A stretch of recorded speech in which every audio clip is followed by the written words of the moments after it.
Ryan, okay, I'm not as quick on the draw as Adam is when he brings us in on Unrelated at Birth. Hello, Vance. How are you doing today, sir? Um,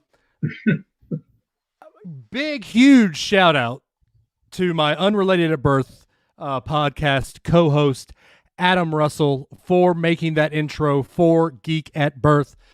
As always, hello. How are y'all doing? Dave Adams here. Ryan Permerson there. Great to see you, Ryan. How you doing, sir? It is great to see you as well, and thanks to the people at Unrelated at Birth for putting that intro together for us. It's fantastic. I dig the themes. Got some 80s techno, some Tron, going to the grid vibes. I love it. And by the way, Disney, give us our Tron 3. Gosh darn it. We deserve it. We have earned it. I want to go back to the grid now. So anyway. Tron 3 would be great. I want a Tron 3, baby. I want that grid. I want Daft Punk to hammer out their differences, get back together Daft like the Punk. lovely couple that they are, and give us another Daft Punk score, baby. There is no more Daft Punk. There is, though. They'll get it back. Okay. If Tron 3 is signed on the dotted line and they want Daft Punk to come back, they'll come back for that. Are you sure? Yes. Whatever the House of the Mouse wants, they get. I mean, I could agree with that. Eventually they'll have Harry Potter, they'll have DC, they'll just have everything. That's when I'll call Bill Venkman to tell us dogs and cats living together, mass hysteria. And if Disney isn't a monopoly already, tomorrow, if those companies are bought by Disney, it will be a monopoly. No. I mean, there's still some comic characters out there that's not owned by Disney. But pretty soon they might own everybody, and that's scary. I mean, it's very scary. Yeah, it is pretty scary. Because then there's not going to be any more competition. So, competition breeds success. That is very true. I will give you that. So, real quick, what are we going to be talking about tonight, sir? Oh my gosh, what aren't we going to be talking about? We're going to be talking about the latest entry to the Marvel Cinematic Universe that took over 2 years. Well, 10 if you count the whole, you and I remember Budapest very differently from 2012 scene from the Avengers, which is a great comic movie, by the way. Oh, yeah. The movie is here. The wait is over, as the trailer likes to keep telling us, over and over and over and over again. Yes, we're going to be talking about Black Widows, but there are going to be spoilers. So if you haven't seen the movie, stop what you're doing, put this video in your watch later list, and then come back and call us later. Yep. So Jeffrey Martin says the other Dave is Live feed is about 3 seconds slower. So he'll be on Facebook watching us. Well, sorry.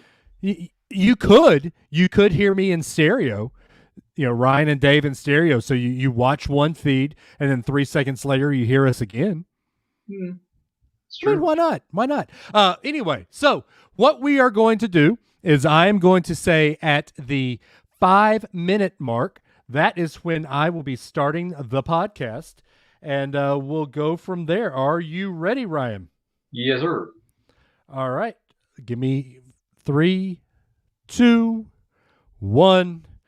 And welcome everybody back into another great, exciting, and wonderful Geek at Birth. As always, you've got the one, the only, the golden voice of the South, the human jukebox, Dave Adams, coming to you live in living color, all the way from the top of the state of Alabama. That's right, in Madison, Alabama, in the Unrelated at Birth, Geek at Birth podcast studios. And as always, I have brought along my friend from the great, not so white north, because it's summertime. There's no, but when we talk about the north, it's always the great white north. From the great warm north, all the way in Maryland, the one, the only, Ryan Permerson. Ryan, how are you doing, sir? I'm doing well. Thank you so much for having me. And by the way, we're in the Northeast. You don't have to say the Great White North. We are in the Northeast. I'm in the Mid-Atlantic somewhere, whether it's Maryland, Delaware, New York, Pennsylvania, all that stuff. Basically in that vicinity. So just keep that in mind as we go along. But it's great to be here, and I can't wait to talk about all these topics we got lined up. I know. So, you say you're in the North, and I'm as a history guy, Maryland was actually a southern state. That is true. But there's no way I can consider Maryland the South. Yeah, I can't see it either. It's like somewhere in the middle, if not in the north side. I would almost say Virginia's not even a southern state, but that's just me. I have good friends of mine that live in Virginia, so there you go. Oh, there you go. All right, so we are going to finally talk about Black Widow because it's finally out. And if you haven't watched it yet, I will go ahead and tell you.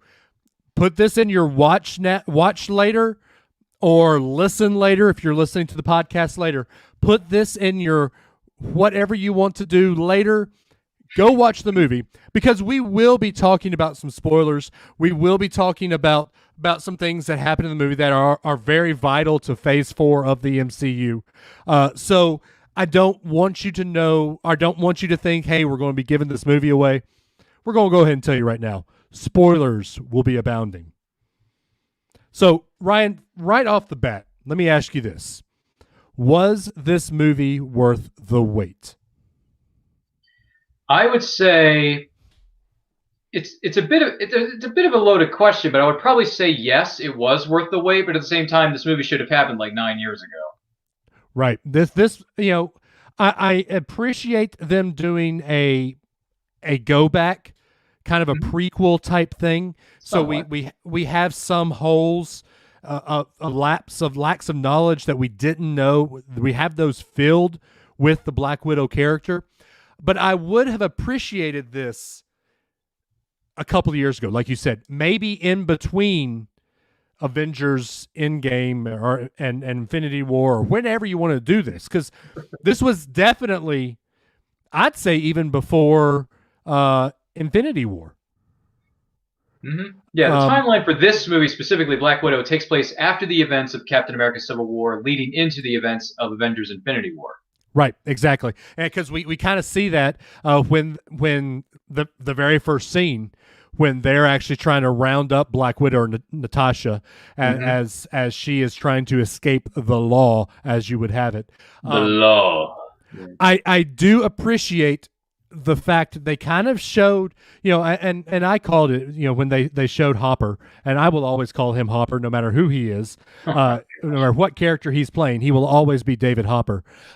But I appreciate the fact that they showed him kind of in that espionage role, and that he basically kidnapped Natasha and I forget her name, and the other girl that was her. Oh, Yelena, that was her sister, because she was truly born in Ohio. And Jeffrey is correct here. He's telling me here, said, had they done this film years ago, they could have utilized a sub-villain in the subsequent movies. I agree. I think that would have been great.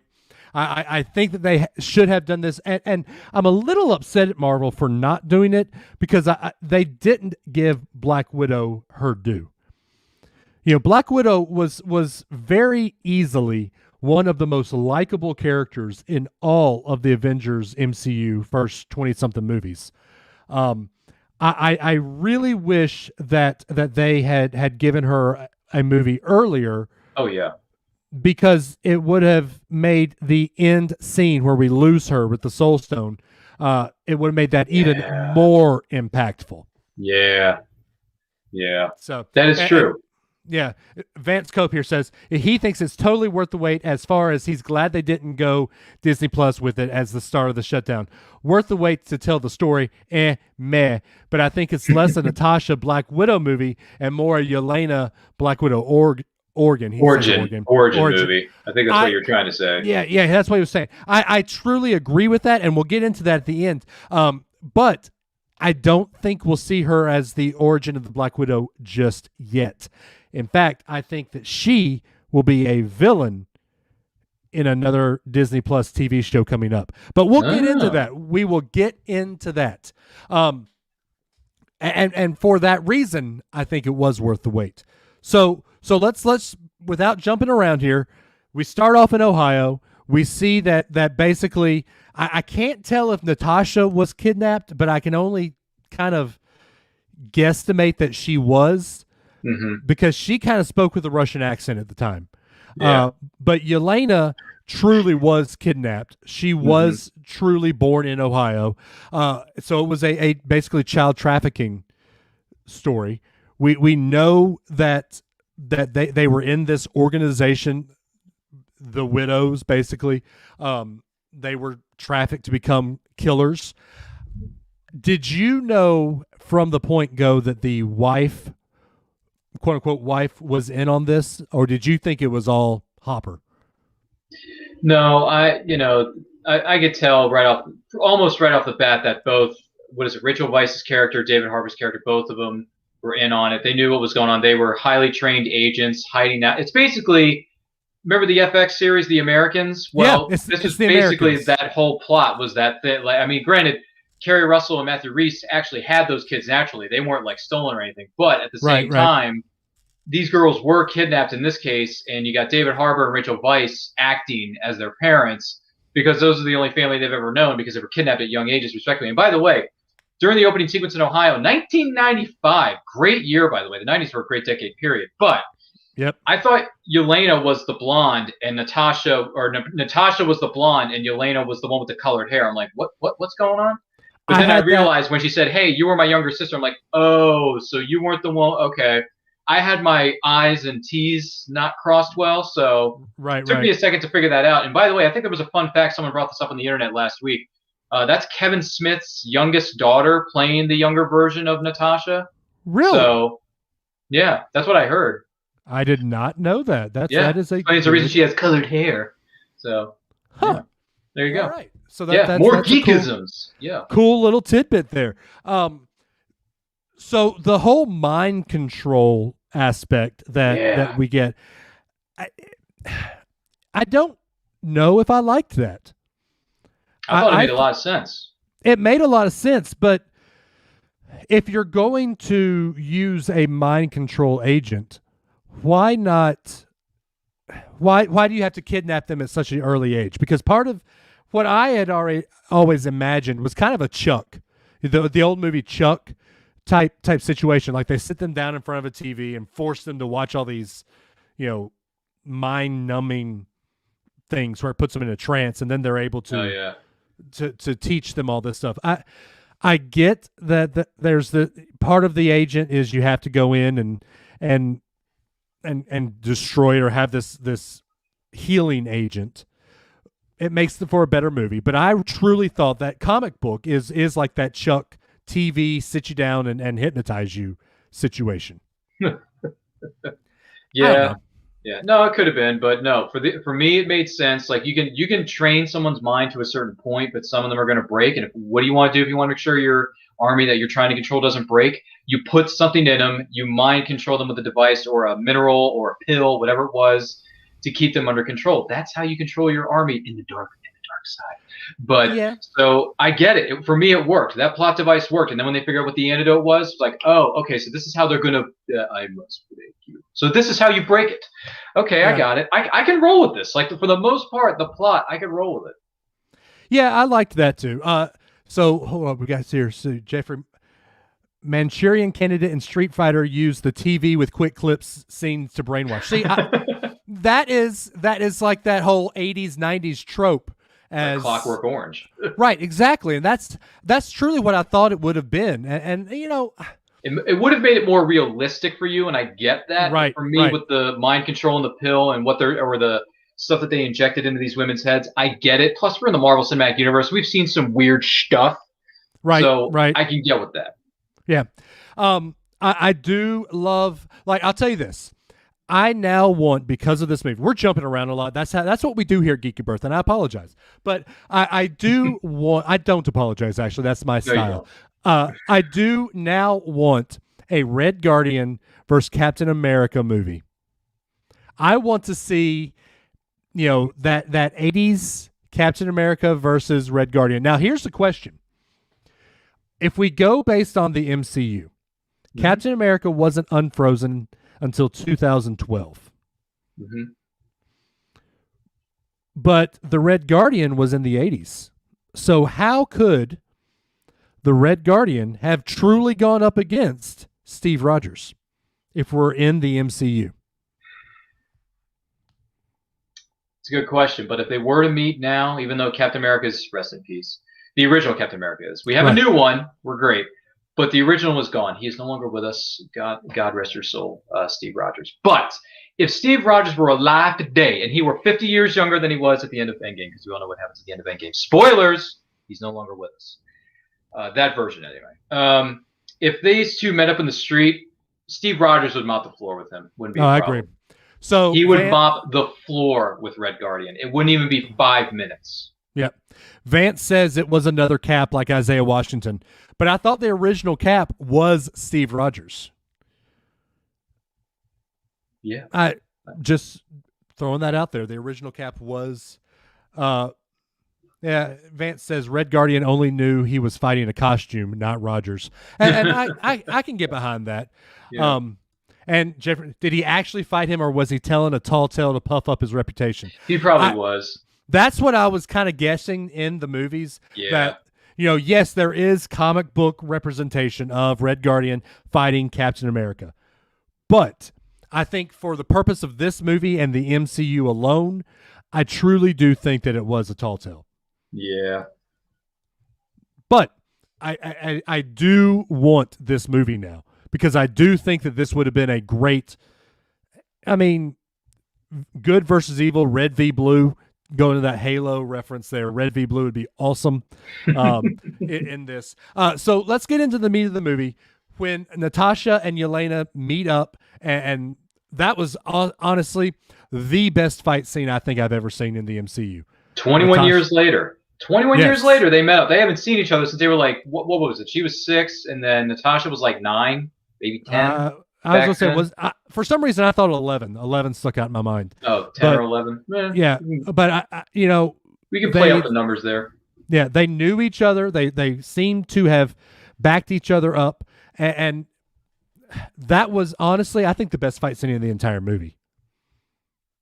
There's a fair argument to make for that. Yeah, and listen, it was a great introduction to Yelena 21 years later to say, hey, I've grown up. I know how to lay the smackdown on people's candy asses. I know how to kill people with the best of them. And she, as what was his name? Dreykov said, you're the best one we've got. The Yelena's character is the best one we've ever had. It's the best one we got, because when Natasha went rogue, Yelena was her replacement. She took over very well. And by the way, Florence Pugh, you go from playing Paige, a WWE superstar, it's amazing, Fighting with My Family, to playing the new. You're not Black Widow yet, honey. You're just Yelena right now. We're not giving you any titles right now. Just Yelena. Right. But you go from playing Paige, WWE superstar, and Fighting with My Family to this.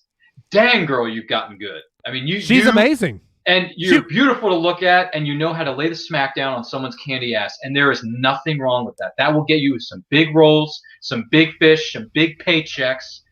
And I applaud you for it, because you did great. Fighting with My Family was a great audition to be in this movie, because you killed it in Fighting with My Family, which, by the way, is one of the better biopics I've seen in the last 10 years. Oh, it's amazing. It's very underrated wrestling movie, and it's very underrated movie. Yeah, I think it is. It is. By the way, you can get it at Target for $5 on DVD, but I should know because I bought it. So Florence, you can also get it on streaming. Streaming, yeah, but I'm just saying, if you want physical media like this guy, get it at Target. But anyway, yeah, congratulations to Florence Pugh. Great introduction, great stuff, and her character in this movie was pretty well. What am I trying to say here? Well-rounded. Well-rounded. She was very good at what she did. I do think that she outplayed ScarJo, which is a very hard thing for me to say, because from the minute ScarJo was introduced as Black Widow in Iron Man 2, one of the best lines in any of the MCU, when RDJ sees her fighting for the first time, he goes and looks at Pepper Potts and says, I want one. I truly think that she has been a huge bright spot for the MCU, which is full of bright spots. But I do think that Florence Pugh outplayed Scarlett Johansson in this movie, which is hard for me to say. Yeah.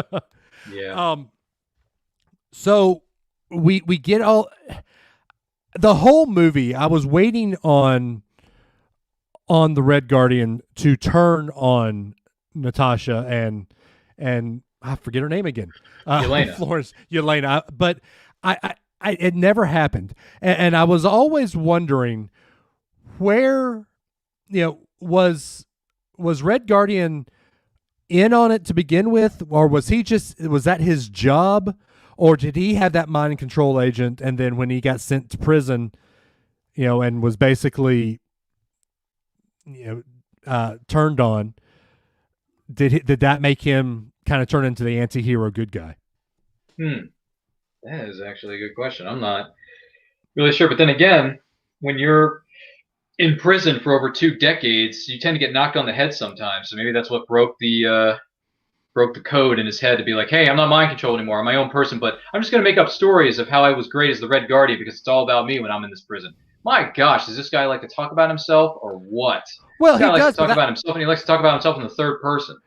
that actually makes him a lovable character in my book. I don't know. I wouldn't say lovable. I mean, the things he did, like he kidnapped these two girls, raised them as his own, then he forced them to go into the Red Room, become widows. Like that's not being a very good father. That's being a jerk. You are correct, but it almost made him, that part was horrible. But I think that his lovable comedy in this made him a lovable character. I thought it was funny, but at the same time, he's trying to make excuses and say what I did for you was right. We did the right thing. No, you didn't. You kidnapped two innocent little girls and ruined their lives by making them trained killers. You moron. Well, I can't like you. I can't even like Rachel Weisz's character in this. But then again, Rachel Weisz turned the corner and she actually helped out our heroes in the end, which I thought she was going to betray. I did too. Natasha and Yelena at the end there with Dreykov in the conference room area, and also Red Guardian. I didn't really think he was going to betray anybody because he was hamming up the comedy so much. I'm thinking, you know what? This guy's too stupid to pull off any plans of his own. I don't think he's going to betray anybody. He's just going to wear his suit, lay the smackdown if he can on Taskmaster, aka the one who looked. I mean, look, the Taskmaster suit was fantastic. I thought the suit was incredible.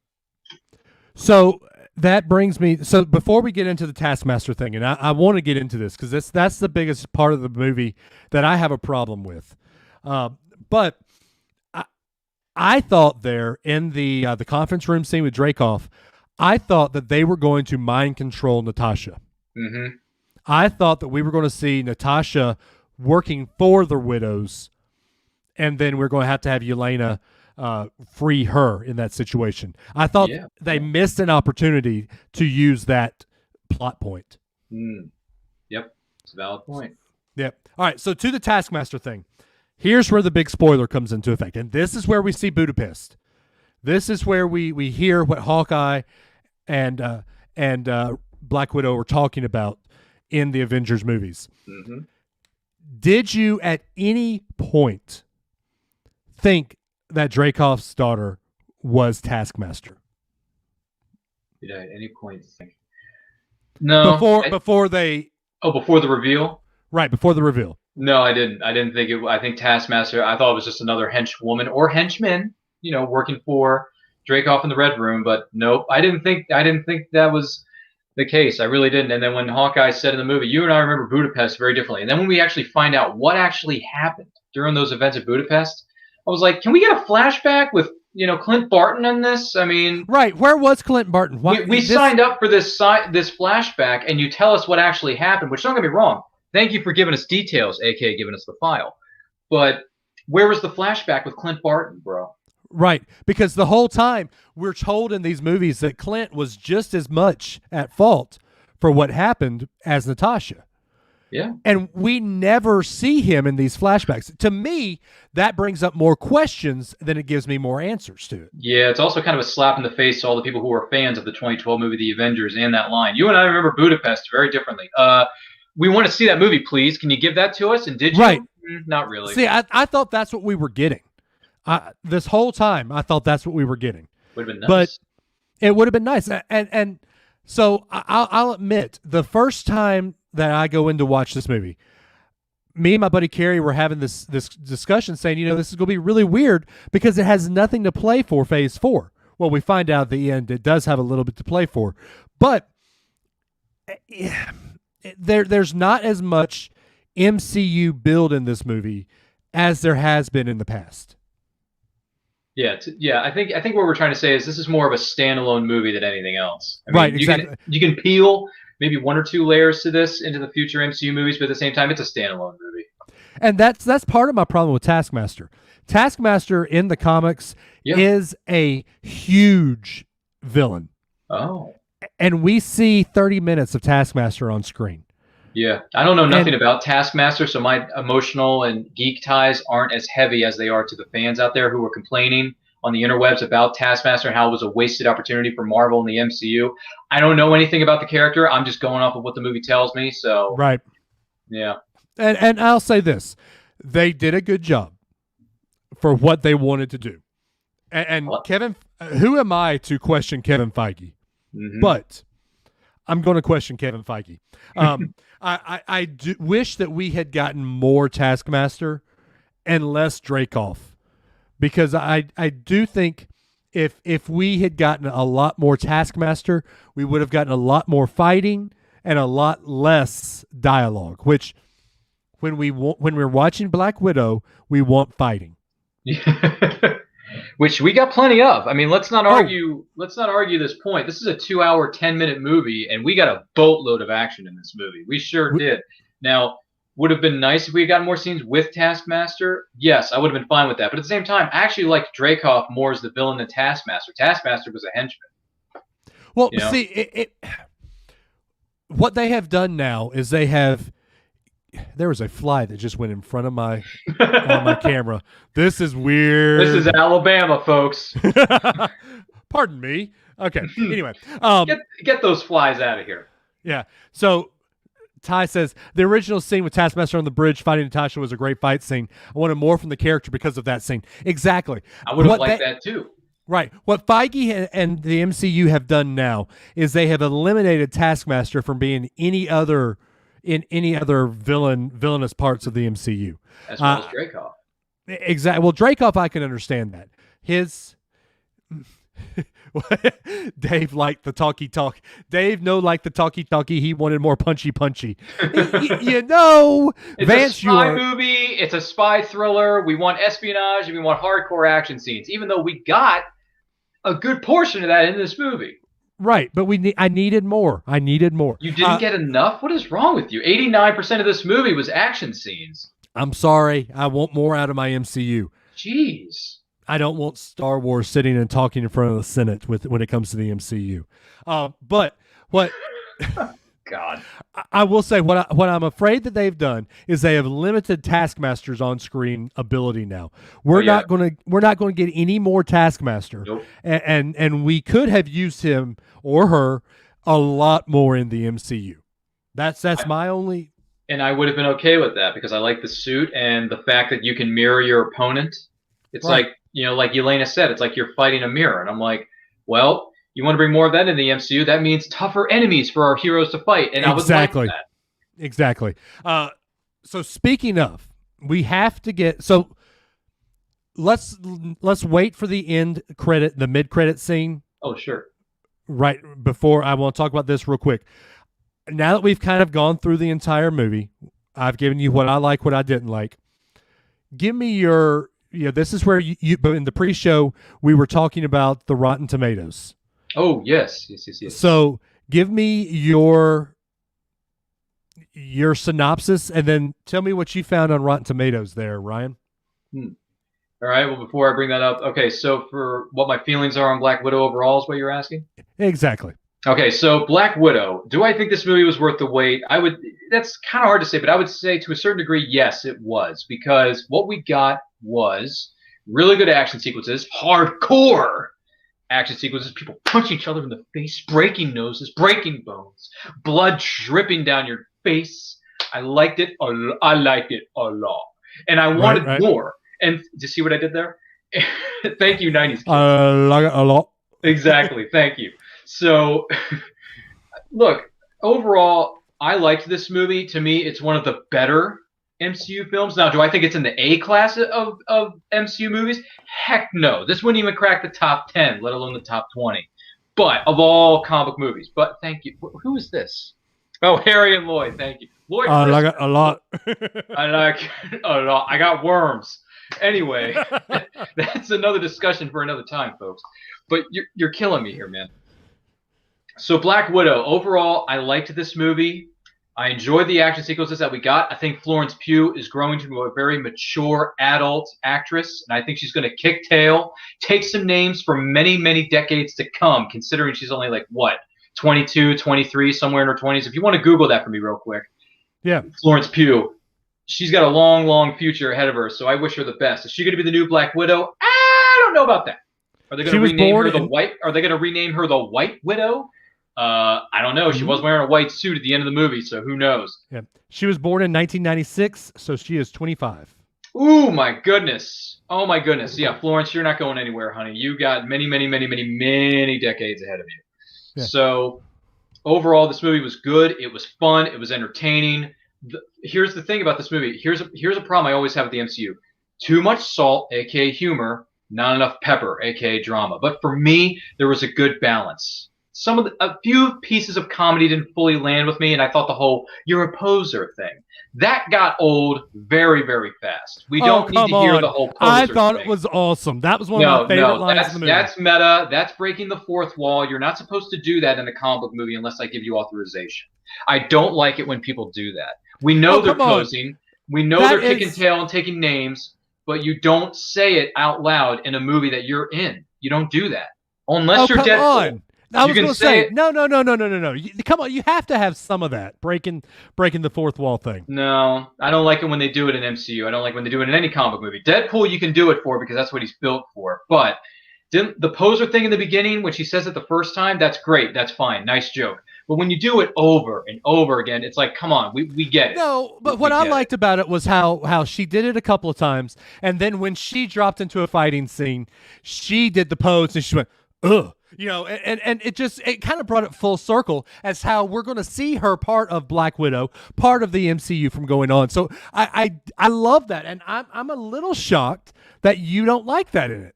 No, I like it the first time, but when you say it over and over again, it's like, it's stupid. We get it. You're being meta right now. We get it, but don't do it every 5 seconds, you sick people.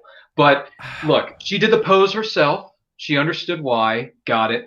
But overall, I liked this movie. It was good. It was fun. Had great action sequences. I don't think the dialogue overrid the action. I think it was a good balance between the dialogue and the action. And by the way, there was humor here, but for me, for the most part, not always, but for the most part, the humor worked and it didn't overdrown the drama. Even though they could have played up the drama and darker themes of this movie as far as the training of being a widow, the darkness of it, how much it takes out of your heart and your soul, and you have to turn off the human part of your brain to be a killer. I would have liked a deeper, darker exploration of that. But this is MCU. This is Disney. We're going to make things happy-go-lucky around here, which I'm getting kind of tired of. But I get it because it's business. It's businessmen. So overall, I'm going to give Black Widow, on a scale of 1 to 10, I'm going to give it a 7. To me, I thought this was a better film than Wonder Woman, the first one. I haven't seen Wonder Woman 84, but between the two origin stories of Wonder Woman and Black Widow, to me, Black Widow was better than Wonder Woman. Okay, so we have a question here. Jeffrey said, "Oh, I just lost my screen went black. You can still see me. I can't see you." Jeffrey says, "Does Kevin Smith have a daughter no one knows about? His daughter Harley Quinn is 22 and doesn't show up in the IMDb listing for the movie." Well, it was either Kevin Smith's or somebody's daughter. Somebody's daughter was in this movie. I don't know who it was. Okay. I thought it was Kevin Smith, but maybe I misunderstood whoever said that on the interweb. So if anyone wants to correct me and let me know who the actual child is, let me know, because someone said it was somebody's daughter. That's what I'm Kevin Feige's? I don't think it was Kevin Feige's. Oh, her name is. Oh no! Now I understand what I did wrong. It was Mila Jovovich's daughter. I'm so sorry. I am so sorry. It is not. Now that you say that, I see it. She looks just like Mila Jovovich. Never mind. I am so sorry, Internet. I misunderstood the comments on the Internet. I completely blanked. It is not in any way, shape, or form Kevin Smith's daughter. It is Mila Jovovich's daughter, a.k.a. Alice from the Resident Evil movies. I am so sorry. But her acting abilities, the young daughter of Mila Jovovich, she was good. She was fine. I wish her the best of luck with her acting career. She was great. I thought she was great. While you were bringing up the Rotten Tomatoes thing, I'll tell you this. I thought as a standalone movie, it's great. It's fun. I would watch. I'd say it's probably a 6 out of 10. Was it worth the 2-year wait? No, I don't think so. No. And that's the problem. That's what I'm going to put a lot of these movies that were delayed because of COVID. That's the light I'm going to be watching them in. I hate to say it. I've got high expectations for Ghostbusters. I've got high expectations for Top Gun. And I've also got high expectations for the James Bond movie. Oh, yes. Those 3 movies, they better blow my socks off because they've been pushed back 3 times now because of COVID. And I will be going to the theaters for all 3 of those. If I'm going to break away from my tradition of watching these movies in the comfort of my own home and actually brave human contact in a movie theater ever again, or I could go to my local drive-in. There you go. If I don't feel like going to the theater, I'm more than happy to go to my local drive-in. I will say this. For the drive-in, I am more than happy to make an exception for Top Gun 2, a.k.a. Top Gun Maverick, And of course, No Time to Die, because I'm a big James Bond fan. But as far as the Rotten Tomatoes thing goes, let's see. Where is our friendly neighborhood? Where is it? There it is. Okay, so here's the Rotten Tomatoes score for Black Widow. You got a critic score of 81%, certified fresh for this movie, and then a 92% audience score. And here is the critics' consensus and the audience consensus. Would you like me to read those off for you, sir? Go ahead, sir. Go ahead. So according to the critics, Black Widow is this. Black Widow's deeper themes are drowned out in all the action, but it remains a solidly entertaining standalone adventure that's rounded out by a stellar supporting cast. And then when the audience comes in, they would like to say, the audience says, Black Widow serves up another savory helping of the blockbuster Marvel formula, yes, with a fun family dynamic adding extra character development in the midst of all the action. Your thoughts, Mr. Dave Adams? I think that's a good way of saying it. I don't agree with the critics saying that the themes are drowned out by the action. I think that the action was perfectly interwoven with the themes, the dramatic themes. Vance, go to the theaters, you bums. Dude, look, if we can watch these movies from the comfort of our own homes to take pauses and take potty breaks when we need to, I'm going to do it. Yep. Jeffrey says, what's the rating for Space Jam there? 32%. And we will talk that momentarily. So I agree with you, Vance. I am a theater guy, but there are, I'm going to say this now, tongue in cheek. Okay. Anyway, I truly think that I am now going to be more choosy with what movies I go to the theater for and what I watch at home. Agreed.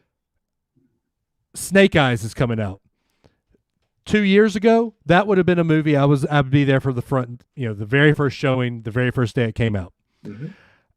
But now, in my choosy motif, Snake Eyes is going to be one that I will watch when it gets on Netflix. I'll watch if it's on HBO Max. I'm a huge G.I. Joe fan. Oh, really? Huge. I loved the G.I. Joe movies. I was one of the few that loved the G.I. Joe movies. The most recent ones from the 2010s?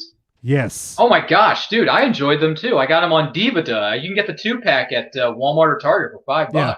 I loved those movies. I enjoyed them. But I don't think this is not my Snake Eyes. Snake Eyes is supposed to be blind. Oh, really? In the real character is really blind? Yes. Huh. And he is not blind here. Jeffrey Martin says Snake Eyes, he's considering theater. I would. That's fair. It's an action movie. People like to see action movies in the theater, as you should. And now for me, I may be actually going to the drive-in in a few weeks with a friend of mine to see Snake Eyes. Let me tell you this. My surround sound system, I've got a 65-inch TV, full-on Dolby Digital surround sound. So I can make it almost. The only thing I'm missing at my home theater is the movie theater popcorn. Ooh, yeah. So yeah, it's. I know. Can I share something with you? Yeah, go for it, sir. Well, let me share something with you to add to this here bit that we're talking about. What's the difference between going to the theater and sitting in the comfort of your own home, right? Right.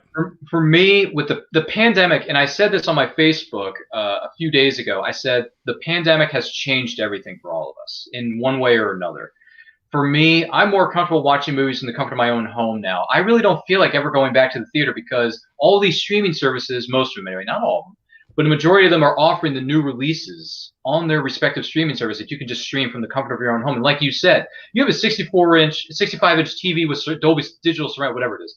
For me, I have tablets. I have computers. But you know what? I can still watch them movies and still get a good experience. Like I was watching Black Widow today, and I enjoyed it. It was fun. And when the action hits me, when it hits you, Florence Pugh, it hits you, brother. So I enjoyed watching Black Widow from the comfort of my own home. A lot of people said, I went out to the theater to see it. It was great.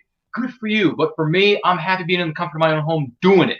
Now, in a few weeks from now, I may be seeing Snake Eyes at the drive-in with a friend of mine. I'm fine with that. That'll be the first time I've been to a theater, quote unquote, in almost 2 years. I'll say this: to what Vance is talking about, there is something about going to a theater. Oh yeah. I feel that that sitting in a big luxury recliner with your friends, eating popcorn, drinking the mega Coke Beverage. Yeah. 40 sizes this. And feeling the Dolby Digital surround sound and feeling that thunder, that lightning, that energy. Right. 250 people around you. There is something to that. Oh, it's a communal experience. Right. I just have this. I'm more picky now because of what you said about streaming services.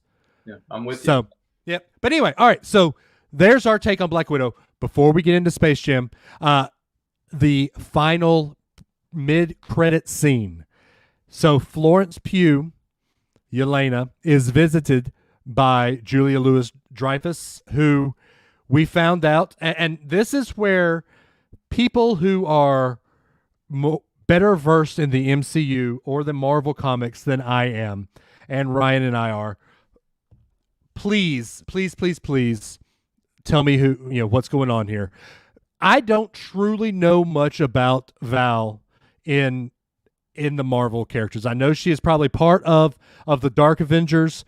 So are we going to be seeing Yelena as a bad guy? I know she's trying to bring in John Walker, as I call him, the UAH reject. But maybe somebody help me out here. Real quick, my buddy Brad, Canadian here, says you guys are too quick with reviews. Besides Black Widow, still hadn't seen the last 2 episodes of Loki. Busy summer. Looking forward to catch up with the podcast on the tractor after binge watching. Great. We appreciate you, Brad.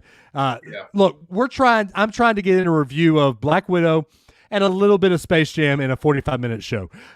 Sorry. Well, by the way, what do you think was better, Black Widow or Wonder Woman? Which had the better origin? Which had the better movie overall? Wonder Woman. Wow, wow, okay. But you have to remember, I am a DC guy.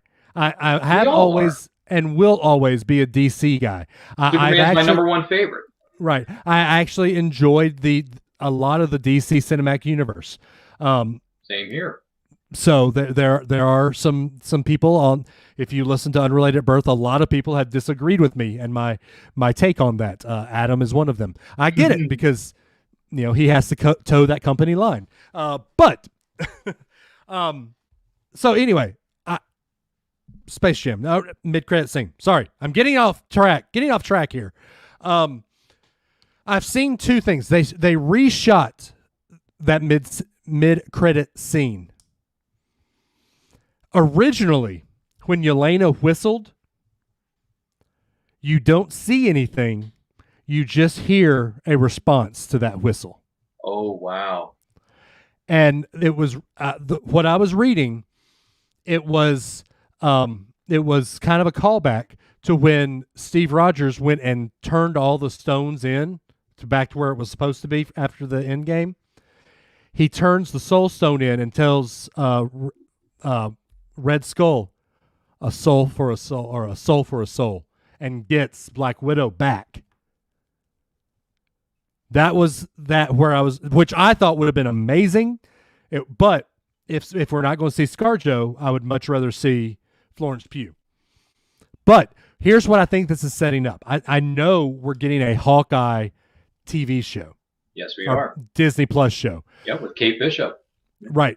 We're going to see Florence Pugh as the bad guy of this movie because she's going to be hunting Hawkeye, because we see Julia Louis-Dreyfus talking at the end, say, don't you want to get revenge for why your sister isn't here?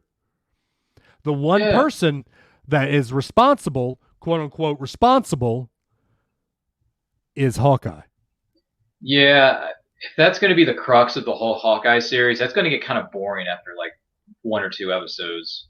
Because Hawkeye needs a legit threat. We don't need Yelena fighting the new Hawkeye. If you're going to have her fight Clint Barton before he passes the torch on to Kate Bishop, and Clint Barton ends up dying at the end of the episode so he can pass the torch on to Kate Bishop, a.k.a. Haley Steinfeld, a.k.a. one of the best young actresses working in the business today. That might, if he dies at the end of an episode because she killed him, that would be a heck of a sacrifice. But at the same time, it's like, he didn't do anything. He's not a bad guy, Yelena. Don't kill the guy. Well, he was his partner. But this is where Val is becoming that mastermind, the bad guy mastermind. The manipulative punk. She is right. She is Elaine Bennis for a reason. That is very true, and she plays that part to a T. I am looking forward to what Phase 4 is going to bring us. In fact, next week I'm going to have my buddy Brian. In 2 weeks, I'm going to have my buddy Brian Key on, and we will be talking about Loki and what Loki means to Phase 4. Sorry, Ryan refuses to watch Loki and WandaVision, so I have to bring on another friend of mine to talk about Loki. Sorry, you Ryan. need backup, brother. I do. Jeffrey, even though we see JLD in the end scene, we don't really know what year that scene takes place fully. Oh, come on. Yes, we do. Yeah, he says, though, I guess it's after Endgame. It is truly, we know it's after Endgame. Yeah, because it's after she died, boy. Right. We know it's after she died. We see her at Natasha's grave. At the tombstone. But here, that is a good point, though. There is no body for Natasha. So Natasha's not in that grave. Yeah, but she's still dead. Is she? Oh, she did, boy. She sacrificed her life. A soul for a soul, brother. We all were. You were there. The millions and millions of the MCU fans were there when Natasha sacrificed her life to save the universe. She is dead as a doornail. And she should be, because if you start bringing back every character that's died in the last 10 years, that means there are no stakes in these movies. I want there to be stakes. I want there to be blood spilling. I want this to be a raw steak, man. I want people to be dead and buried and never come back. So you can pass the torch onto new characters or introduce characters in the MCU that we don't know exist yet. That's true. That is very true. I want new stuff. I don't want the same people coming back every 2 seconds, brother. Yep. Carrie, you just missed it. I just talked about that theory. He didn't get the soul back. Well, so Carrie, what I was saying is there were 2 shoots of that end credit scene that when she whistled that little ditty, that all you heard was somebody whistle it back, but you don't know who. Right. But that's not what we got in the final cut. So it's on the cutting room floor. It doesn't count. So Jeffrey says, but does it take place before or after the new Hawkeye series take place? She could feasibly show up in the finale setting up season 2. Maybe, but that would be cheap. I agree. Cheap. I agree. All right, so Space Jam. Carrie, I'm glad you're here because Carrie is going to I watched it with Carrie this weekend, and he is going to disagree with my takes on this movie. But first, Ryan, tell the good people at home why you will never participate in watching Space Jam: A New Legacy. Because I'm a 90s kid, grew up on the original, and there's only one Space Jam. There are no sequels or reboots or remakes that I know of. And nobody asked for this. Nobody wanted this. Nobody begged and pleaded the Warner Brothers executive offices in California to say, hey, 25 years ago, there was this great movie in 96 called Space Jam. Well, you know what? We want it back, and we want a new cast, and we want a new star at the helm, and his name is LeBron James. Can we get him in here, please? Nobody in their right mind on the internet or outside of the interwebs was saying, Warner Brothers, we want a sequel, we want a reboot, we want a remake, give it to us now. Nobody was saying that, nor do we want it. But hey, we got it, and boy, does Rotten Tomatoes have a thought or two to share on this one. Yep. So I did watch it. I am of the like mind as you. Michael Jordan will always be the GOAT. He is right. To borrow a phrase from one of my favorite wrestlers, he's the greatest there was, the greatest there is, the greatest there ever will be. I see what you did there. Yes. Carrie, I wish I could post a picture of Dave on his phone ignoring the movie and then saying it was bad. I watched the movie, Carrie. I am what you call a multitasker. Vance says, I heard it was a guy named Al G. Rhythm that suggested it. If you don't know, that is I don't know what that means. That's the bad guy in Space Jam: A New Legacy, Space Jam 2, whatever you want to call it. I have no idea. I saw the trailer for Space Jam: A New Legacy because I did a little bit of due diligence, and the trailer was bad. Yep. I will say this. As a standalone movie, it's okay. My disdain for LeBron James notwithstanding, I don't like the man. I don't like much of what he stands for. I think he is a glory hog. He has done nothing but chase a ring instead of making the team around him better, he tries to go and be the team and try to force himself to getting a ring. What made Space Jam 1, the original Space Jam, a good movie, a great movie, dare I say, was Michael Jordan being Michael Jordan, but also letting the Looney Tunes be the Looney Tunes. And letting the other people in the background, the Monstars stealing all the NBA players' talents and everything. That was a huge part of Space Jam 1. Space Jam: A New Legacy, we get a snippet of Sue Bird. We get a snippet of AD. But we don't really get a lot of him in the movie. Now, he does voice the character that he, the Brow. But it's not like it was in Space Jam. It wasn't Michael Jordan and the cast of the NBA. It was LeBron and a bunch of actors and LeBron's teammate. It was LeBron being the best, what he thinks is the best. I did like the background story. I did like how it was LeBron trying to be a better dad. I thought that was a cool twist to it. I did like how it brought in a lot of Warner Brothers IP. Jeffrey says they tried to pull a Ready Player One but failed. Truly, they did. But I enjoyed seeing all the villains kind of behind Algae Rhythm. They had Voldemort, they had Joker, they had Penguin, they had all that. Oh, wow. So if we called it something like LeBron meets the Looney Tunes or LeBron versus the Goon Squad. Exactly. I would give it a benefit of the doubt. But having it as a Space Jam in the Space Jam family is like telling me that Hobbs and Shaw is the same thing as Fast and Furious. I never saw that. Hobbs and Shaw is a good movie, and it is a spinoff. It is. But it's a totally different gang, and that's what I say this here.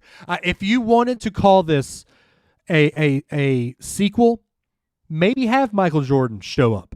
Maybe have I know Michael Jordan and LeBron don't get along. Maybe put in Bill Murray. What about Wayne Knight? What about Newman? You could have had Newman in there. That would have been great too. Now, where was Newman? I will say this. Ty said bring the actress that plays LeBron's wife is a Bama grad. Points for that. You've got me. I'm going to say there's points for that. So, Carrie says nobody wanted to call it a sequel. Well, that's why it's called A New Legacy. Right. So basically, it's trying to stand itself apart from the others. I'm just curious. So, scale 1 to 10, before I show you the numbers from our good friends at RT, what would you give this movie? I would say, personally, I would give it a 4. 4 out of 10. Wow. You give it a 4? Well, here's what RT had to say about the matter. Booyah! 31% critic rating, 81% audience. What a difference. Yeah. What a difference. Look at the consensus of this. Despite LeBron James' best efforts to make a winning team out of the Toons Squad, Space Jam, whatever, trades the zany meta humor of its predecessor for a shameless, tired exercise and IP-driven branding. Yeah. Wow. And then the audience wants to go on to say LeBron James probably won't win any acting awards, but this is a entertaining all-ages film with solid animation, a positive message for kids, and a fun cameos for older viewers. I will say the cameo part, Vance Cope makes a point, says Michael Jordan is in the movie and it's hilarious. The whole point in the halftime, they're losing bad, just like it's the same formula. Sylvester says, I found Michael Jordan. I found him. And they go 6'6" from North Carolina. And in walks Michael B. Jordan. Oh, dude. Now it's great. That was They brought funny, in Adonis Creed. Oh my gosh. Yep. Which, by the way, Creed 3 supposedly will be out in November. Looking forward to the trailer for that, even though it should have ended at 2. No. 2 was a perfect ending for that series. Perfect. No. Ending. Creed, here's my prediction for Creed 3. Perfect ending, boy. Here's my prediction for Creed 3. Rocky dies. I mean, he almost died in the first one. So, yeah, he's probably going to die in this one. Yep. I agree. Jeffrey Martin, 81% audience rating is because the majority are LeBron fans and trying to be woke. Just saying. Really? You think that? Let us know. Right. So also, this is what you should call it. If anything, it was Cyberspace Jam. Why in the world couldn't you see? You can still have that Space Jam IP in there and the Toon Squad and all that stuff, but call it Cyberspace Jam because that's truly what it was. I don't know. Somebody play a game of Shazam in there? Like choose a song or something? I can't remember. But you know what? The original Space Jam had something that the new one will never have, and that's a great soundtrack by Quad City DJs. I'll say this, and Carrie and knows my take on this. I actually went and rewatched Space Jam after watching Space Jam: A New Legacy because I felt dirty. Yeah. I went and re-listened to the Space Jam soundtrack. I was listening to the New Legacy soundtrack. Mm-hmm.